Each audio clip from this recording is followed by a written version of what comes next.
প্ৰকৃতিৰ সুৰক্ষাৰ বাবে গোগামুখত সামাৰ কেম্প আয়োজনৰ সিদ্ধান্ত গ্ৰহণ। নমস্কাৰ, মিচিঙানু লোটাডৰ দৰ্শকক স্বাগতম জনাই দিব বিচাৰিছো এক গুৰুত্বপূৰ্ণ খবৰ। প্ৰকৃতি সংৰক্ষণ আৰু পৰিৱেশ সুৰক্ষাৰ ক্ষেত্ৰত ছাত্ৰ ছাত্ৰীসকলৰ মাজত সামাজিক দায়বদ্ধতা অধিক শক্তিশালী কৰাৰ লক্ষ্যৰে গৰমৰ বন্ধৰ সময়ছোৱাত এক বিশেষ সামাৰ কেম্প আয়োজন কৰাৰ উদ্দেশ্যে মিচিং স্বায়ত্তশাসিত পৰিষদ MSCৰ উদ্যোগত গোগামুখ অঞ্চলৰ বিভিন্ন মহাবিদ্যালয়, উচ্চতৰ মাধ্যমিক বিদ্যালয় আৰু উচ্চ বিদ্যালয়সমূহৰ অধ্যক্ষ আৰু প্ৰধান শিক্ষকসকলৰ এখন গুৰুত্বপূৰ্ণ আলোচনা সভা অনুষ্ঠিত হয়। সভাত পৰিৱেশ সংৰক্ষণৰ ক্ষেত্ৰত শিক্ষাৰ্থীসকলক অধিক সক্ৰিয়ভাৱে জড়িত কৰাৰ ওপৰত বিস্তৃত আলোচনা কৰা হয়।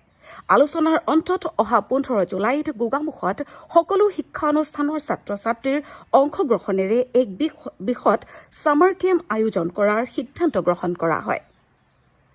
উল্লেখ্য যে সভাত অগ্ৰণী প্ৰকৃতি সংগঠন নেচাৰ্ছ বেকনৰ সঞ্চালক শ্ৰীযুত সৌম্যদীপ দত্তই এই অনুষ্ঠানৰ মূল উদ্দেশ্য আৰু প্ৰয়োজনীয়তা সম্পৰ্কে বিশদভাৱে আলোকপাত কৰে।